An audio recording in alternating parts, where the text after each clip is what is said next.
எல்லாருக்கும் வணக்கங்க. எல்லாரும் எப்படி இருக்கீங்க? இன்றைக்கி வீடியோவில் சூப்பரான சுவையான சிம்பிளான பருப்பு குழம்பு எப்படி செய்யலாம்னு சொல்லிட்டு வாங்க பார்க்கலாம். குக்கரில் தான் நம்ம செய்ய போகிறோம்.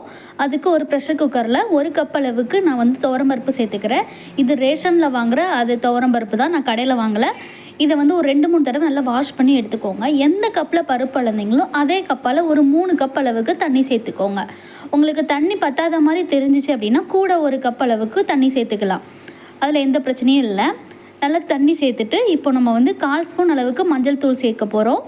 அப்புறமா வாசனைக்காக பெருங்காயத்தூள் வந்து பருப்பு வேக வைக்கிறப்பமே சேர்த்துக்கோங்க. பெருங்காயத்தூள் சேர்த்துட்டு குக்கரை மூடி 3 விசில் வந்து விட்டு எடுக்க போகிறோம். 3 விசில் விட்டாலே நல்ல குலைவாக நம்மளுக்கு கிடைக்கும்.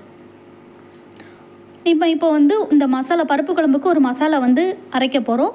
நம்ம வந்து இதில் காரத்துக்கு மிளகாத்தூளோ வேறு எதுவுமே சேர்க்க போது கிடையாது. இது நம்ம சேர்க்குற மிளகாய் மட்டும்தான். குழந்தைங்களுக்கு அதனால் உரப்பு இல்லாமல் நம்ம வந்து சாப்பாடு கொடுக்கலாம். 1/2 ஸ்பூன் அளவுக்கு சீரகம், 3 பல் பூண்டு, ஒரு 7-8 மிளகுன்னு எடுத்துக்கோங்க. கொஞ்சமாக கருவேப்பிலை, அப்புறம் 2 மிளகாய் காரத்துக்கு சேர்த்துக்கோங்க. உங்களுக்கு காரத்துக்கு எக்ஸ்ட்ரா மிளகாய் சேர்க்கணும் அப்படின்னா நீங்கள் வந்து சேர்த்துக்கோங்க. எல்லாத்தையும் சேர்த்துட்டு நல்லா கொஞ்சம் இடித்து எடுத்துக்கோங்க. ஒன்றும் பாதியமாக உங்ககிட்ட அம்மி இருந்துச்சுன்னா அதில் கூட நீங்கள் தட்டி எடுத்துக்கலாம். அப்படி இல்லை, எதுவுமே இல்லை அப்படின்னா மிக்சியில் இந்த அளவுக்கு குறைன்னு லைட்டாக அரைச்சி எடுத்துக்கோங்க. அதாவது 1 சுற்று 2 சுற்று விடுவாங்கள்ல, அதே மாதிரி விட்டு எடுத்துக்கலாம். நம்ம இந்த சைடு 3 விசில் குக்கரில் வந்துருச்சு. இப்போ ஓப்பன் பண்ணி பார்க்கலாம்.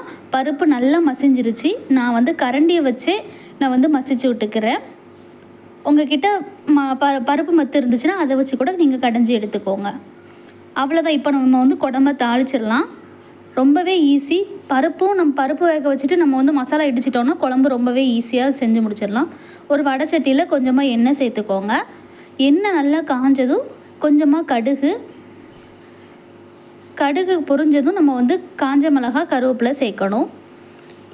நம்ம காலையில் நீங்கள் எந்திக்கிறப்போ ரொம்ப லேட்டாக எழுந்திரிச்சிட்டிங்க, எனக்கு சீக்கிரமாக சட்டுன்னு செய்யணும் அப்படிங்கிறப்போ இந்த மாதிரி ஈஸியான சமையல்லாம் உங்களுக்கு வந்து கை கொடுக்கும். இந்த மாதிரியான சிம்பிள் வீடியோவை பார்க்குறதுக்கு மறக்காமல் சேனலை சப்ஸ்கிரைப் பண்ணி வச்சுக்கோங்க. அப்புறமா நம்ம வந்து காஞ்ச மிளகாய் சேர்க்கணும் சேர்த்துக்கோங்க. அப்புறம் நம்ம தட்டி வச்சுருக்கோம்ல மிளகாயெல்லாம் சேர்த்து அதை வந்து நம்ம வந்து இப்போ சேர்த்துக்கணும். இப்போ இந்த சேர்த்து நம்ம வதக்குறப்போ வீடே மணக்கும், அந்தளவுக்கு வாசனையாக இருக்கும். சேர்த்துட்டு நல்லா வதக்கி விட்டுக்கோங்க. நல்லா எண்ணெயிலே கொஞ்சம் நல்லா பொரிஞ்சு வரும். அது நல்லா வாசனமாக இருக்கும். அவ்வளோதான். ரொம்ப சிம்பிளான ரெசிபி தான். கொஞ்சமாக பெருங்காயத்தூள் சேர்த்துக்கோங்க. பருப்பு வேக வைக்கிறப்பவும் நீங்கள் சேர்த்துருந்தீங்க, அது போக இப்போவும் கொஞ்சம் சேர்த்துக்கோங்க. சேர்த்துட்டு நம்ம பருப்பு வேக வச்சுருக்கோம் இல்லையா, அதை வந்து நான் இப்போ வந்து சேர்த்துக்கிறேன். அவசர காலகட்டத்தில் சட்டுன்னு செய்கிறதுக்கு ஈஸியான பருப்பு குழம்பு இதுதான். வீடியோவை சேவ் பண்ணி வச்சுக்கோங்க மறக்காமல். நான் அப்புறம் வந்து பருப்பு குக்கரில் வந்து லைட்டாக தண்ணி ஊற்றி அதையும் நான் வந்து இது கூட சேர்த்துக்கிறேன். உங்களுக்கு கட்டியாக வேணும் அப்படின்னா நீங்கள் கட்டியாகவும் வச்சுக்கலாம். எனக்கு தண்ணியாக இருந்தாலே எங்கள் வீட்டில் உள்ளவங்களுக்கு பிடிக்கும், அதனால நான் லைட்டாக தண்ணி சேர்த்துக்கிறேன்.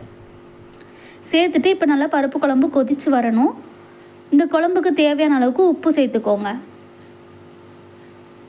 உப்பு பார்த்துட்டே சேர்த்துக்கோங்க. அதிகமாக போட்டால் அப்புறம் வந்து சாப்பாடு வேஸ்ட்டாக போயிடும் குழம்பு. மல்லியில் இருந்தால் சேர்த்துக்கோங்க, இல்லைன்னா சேர்க்க வேணாம், ஆப்ஷனல் தான். சிம்பிளான சூப்பரான பருப்பு குழம்பு ரெடி ஆயிடுச்சு. நல்ல சுட சாதத்தில் இந்த பருப்பு குழம்பு ஊற்றி 1 ஸ்பூன் நெய் வச்சு சாப்பிட்டோம்னா அப்படி சூப்பராக இருக்கும். சிம்பிளாக அப்பளம் பொரிச்சு கூட சாப்பிட்டுட்டு போயிடலாம். ஒரு ஆம்லேட்டோ ஏதோ போட்டு கூட சாப்பிட்டுட்டு போயிடலாம். இதே மாதிரி சிம்பிளான ரெசிபி பார்க்குறதுக்கு காயு வீட்டு கிச்சன் சேனலை சப்ஸ்கிரைப் பண்ணி வச்சுக்கோங்க. இந்த வீடியோ பிடிச்சிருந்தால் லைக் பண்ணிவிட்டு கமெண்ட் பண்ண மறக்காதீங்க.